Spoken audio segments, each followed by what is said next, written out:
तुलसी का जन्म कैसे हुआ। तुलसी से जुड़ी एक कथा बहुत प्रचलित है। श्रीमद् देव भागवत पुराण में इनके अवतरण की दिव्य लीला कथा भी बताई गई है। एक बार शिव ने अपने तेज को समुद्र में फेंक दिया था। उससे एक महातेजस्वी बालक ने जन्म लिया। यह बालक आगे चलकर जालंधर के नाम से पराक्रमी दैत्य राजा बना। इसकी राजधानी का नाम जालंधर नगरी था।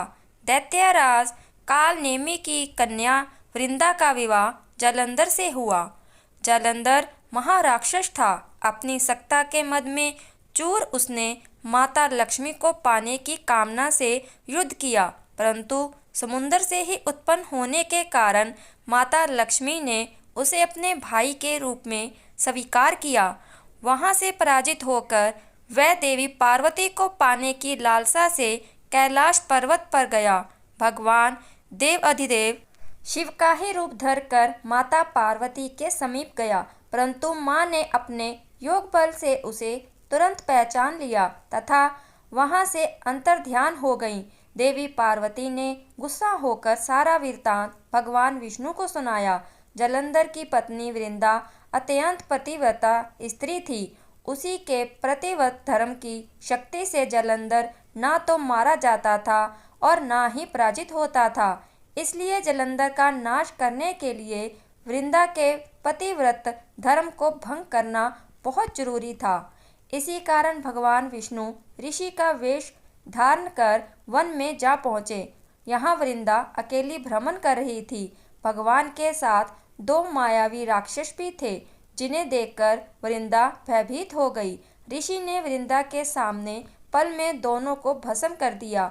उनकी शक्ति देखकर वृंदा ने कैलाश पर्वत पर महादेव के साथ युद्ध कर रहे अपने पति जालंधर के बारे में पूछा। ऋषि ने अपने माया जाल से दो वानर प्रकट किए। एक वानर के हाथ में जालंधर का सिर था तथा दूसरे के हाथ में धड़। अपने पति की यह दशा देखकर वृंदा मूर्छित होकर गिर पड़ी।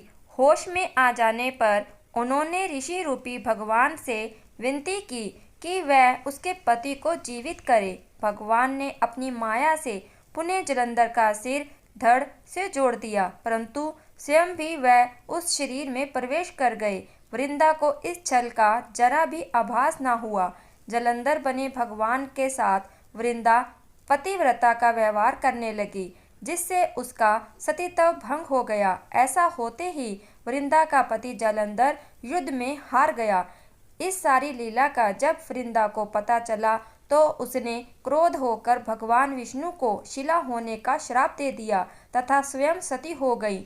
यहाँ वृंदा वसम हुई, वहाँ तुलसी का पौधा उगा। भगवान विष्णु ने वृंदा से कहा, हे वृंदा, तुम अपने सतीत्व के कारण मुझे लक्ष्मी से भी अधिक प्रिय हो गई हो। अब तुम तुलसी के रूप में सदा मेरे साथ रहोगी।